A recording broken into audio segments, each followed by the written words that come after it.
आपके सामने यह जो उपन्यास है, इस उपन्यास का नाम है सारा आकाश। यह कक्षा 11वीं के 11th के सिलेबस में आपके पाठ्यक्रम में करिकुलम में रखा गया है।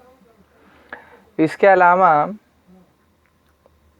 मोहन राकेश जी का जो नाटक है आषाढ़ का एक दिन, वह भी जो है तो इसके अलावा आपका महादेवी वर्मा का निबंध संग्रह श्रृंखला की कड़ियाँ, यह भी 11वीं और 12वीं के सिलेबस में है। तो ये जो 3 पुस्तक मैंने बताई, पहला सारा आकाश राजेंद्र यादव जी का, श्रृंखला की कड़ियाँ महादेवी वर्मा जी का, और आपका जो तीसरा है आषाढ़ का एक दिन मोहन राकेश का। ये 3 पुस्तकें जो है सहायक पाठ के रूप में आपके यहाँ सिलेबस में रखी गई हैं आईसीएसई में। तो इसमें से क्या होता है, कुछ विद्यालय अपने अपने हिसाब से, कुछ एक विद्यालय तीनों में से एक पुस्तक का चुनाव कर लेते हैं और उसी तरह आपको तीनों में से प्रश्न रहेंगे। आप जो बुक पढ़ते हैं उसी में से क्वेश्चन करना है, इसलिए घबराने की कोई बात नहीं है।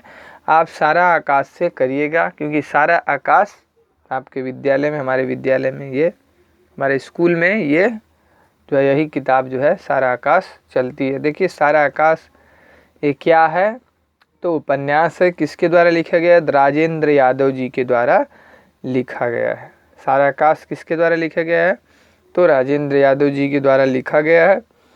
और देखिए इसको, देखिए किताब है ये अलग अलग कवर में आपको अलग अलग फॉर्म में आपको मिल सकती है। देखिए ये जो बुक है यहाँ पर लिखा है काउंसिल द्वारा संचालित Indian certificate of secondary education ISC परीक्षा 2017 तथा उसके उपरांत के लिए हिंदी विषय में निर्धारित पुस्तक के रूप में क्या है, ये स्वीकृत है। ठीक है, इसको क्या किया गया है? मान्यता दिया गया है। ठीक है, यह जो बुक है इसको मान्यता दिया गया।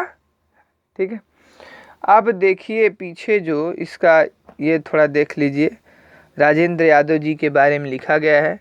राजेंद्र यादव जी का जन्म 28 अगस्त 1929 में आगरा में हुआ। आगरा कहाँ है? तो आपको पता है, आगरा उत्तर प्रदेश में है। और जहाँ पर ताजमहल है तो जानते हैं, आप कह देते हैं जहाँ पे ताजमहल है, लेकिन जब पूछता है किस राज्य में है तो कभी कभी आप लोग कन्फ्यूजन में आ जाते हैं। तो राज्य क्या है? उत्तर प्रदेश है।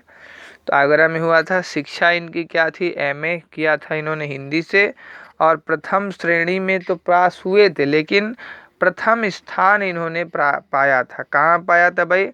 तो आगरा जो यूनिवर्सिटी है, आगरा विश्वविद्यालय में, उसी में ये फर्स्ट आए थे। MA में फर्स्ट क्लास भी थे, प्लस पहली पोजीशन पर आए थे। कब पास किया MA इन्होंने? 1951 में इन्होंने वहाँ से MA पास किया। अब आप जान के आपको ताजुब होगा कि कितने इंटेलिजेंट थे। 1951 में MA पास किया और ठीक उसके बाद ही 1952 में इनका पहला कहानी संग्रह आया, जिसका नाम है देवताओं की मूर्तियाँ।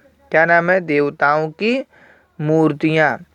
इसके बाद 1953 में खेल खिलौने। 1957 में इनका आया जहां लक्ष्मी कैद है।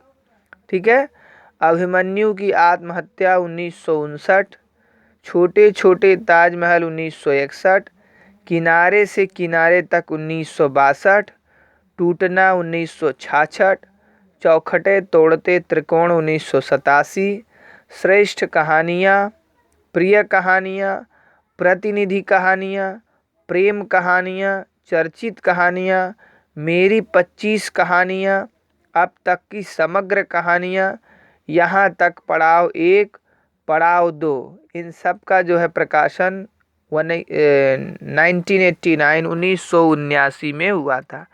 सॉरी 89 नहीं 89 में हुआ था, सॉरी 89 वहाँ तक पहुँचने की दौड़ 1991, हासिल और अन्य कहानियाँ 2006 में आई।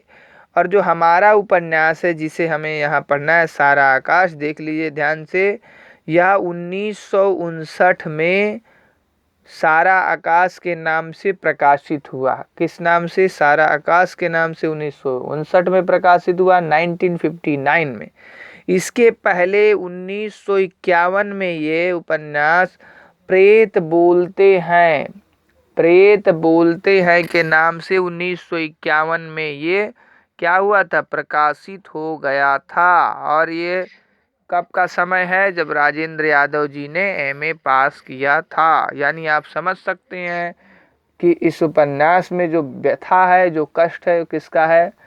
यह कहानीकार का, लेखक या उपन्यासकार राजेंद्र यादव जी का अपने समय का सत्य है। इनकी अपनी परेशानियां हैं, इनकी अपनी पारिवारिक बेचैनी है, जिसके चलते यह उपन्यास लिखा गया है। शायद आपको भी ना मिला हो, तो किसी ने भी ध्यान ना दिया हो, तो इसलिए देखिए सारा आकाश उपन्यास का दूसरा नाम क्या है? तो प्रेत बोलते हैं। इसके पहले ये प्रेत बोलते हैं के नाम से 1951 में प्रकाशित हुआ था। और 1959 में 1959 में यह क्या हुआ? सारा आकाश के नाम से प्रकाशित हुआ। ठीक है। उखड़े हुए लोग 1956, कुलटा 1958, शह और मात 1959, अनदेखे अनजाने पुल 1963, एक इंच मुस्कान मन्नू भंडारी के साथ इन्होंने 1963 में लिखा। तो मन्नू भंडारी कौन थी? आपकी जानकारी के लिए बता दूं कि मन्नू भंडारी इनकी धर्मपत्नी थी। ठीक है। इसके बाद मंत्रविद्ध 1967, कविता संग्रह, कविताएं भी लिखी, आवाज़ तेरी है 1960, समीक्षा निबंध, कहानी, स्वरूप और संवेदना। ये समीक्षात्मक जो निबंध होते हैं, क्रिटिकली जो ऐसे होते हैं, तो उसको इन्होंने लिखा है 1968 में। कहानी, स्वरूप और संवेदना।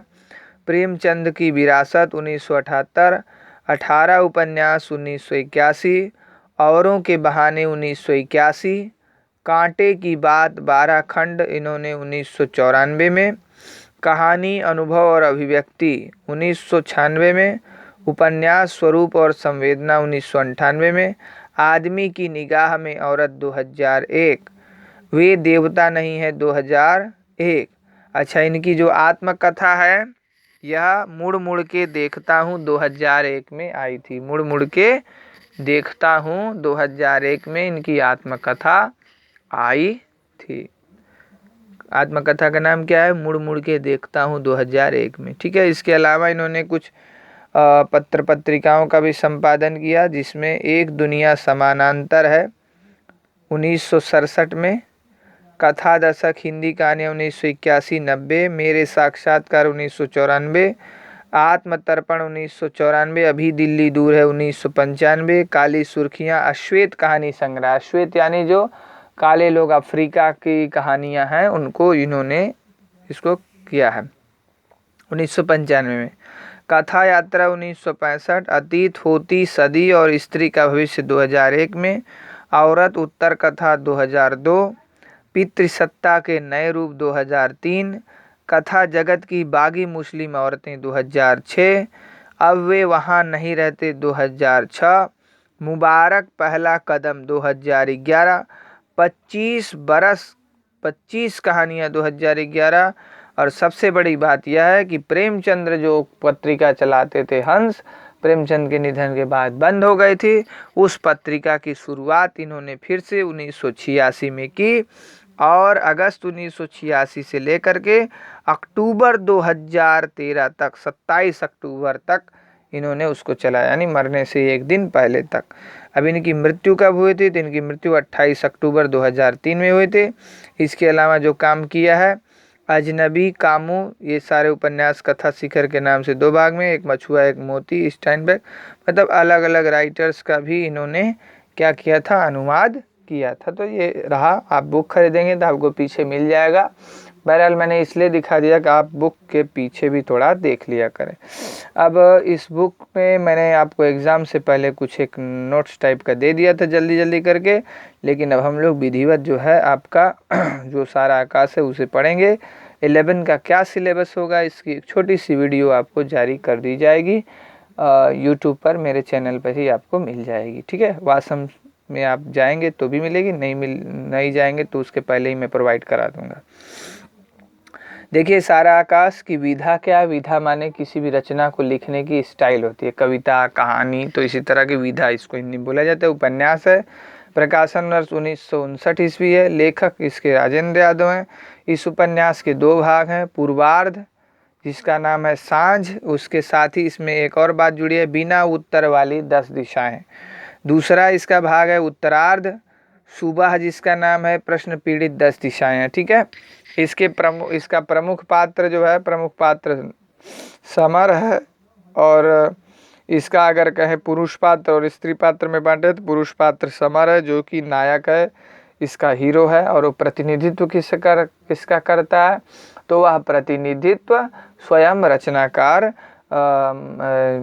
राजेंद्र यादव जी का करता है। ठीक है, दिवाकर क्या कौन है? समर का मित्र है। अमर जो है, धीरज जो है समर का बड़ा भाई है, अमर समर का छोटा भाई है, कुंवर जो है सबसे छोटा भाई है, नवल किशोर, बिशुन, शिरीष समर के पिता, ये सब पुरुष पात्र हैं। शिरीष कौन है? तो शिरीष भाई दिवाकर के परिचित हैं। ठीक है, स्त्री पात्रों की बात करें तो प्रभा इसमें नायिका है, समर की पत्नी है वो। ठीक है, मुन्नी क्या है? समर की बहन है। ठीक है, छोटी बहन है। रमा प्रभा की सखी है, समर की माँ है, समर की भाभी है। ठीक है, तो यह जो है मैंने आपको इस उपन्यास के बारे में बताया सार संक्षेप में। अब जो हमारा नेक्स्ट वीडियो होगा उसमें हम इस उपन्यास को पढ़ना आरंभ करेंगे, ऐसा हम चलेंगे। ठीक है, तो आज के लिए इतना ही रखें। आप फर्स्ट पेज देख ही चुके हैं। ठीक है, तो इस उपन्यास को पढ़ेंगे, आपको इंटरेस्टिंग लग रहा है आप इसको पहले पेज को ही देख करके चाहें तो पढ़ेंगे, और नहीं मर्जी तो मत पढ़िएगा, नेक्स्ट डे हम पढ़ाएंगे। तब तक के लिए धन्यवाद।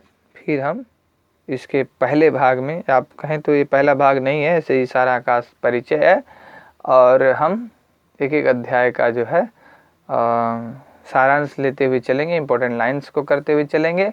और इस उपन्यास का जो आपका सिलेबस होगा उसमें 1 से 10 तक पूर्वार्ध जो है पूरा आपका कक्षा 11वीं में आएगा।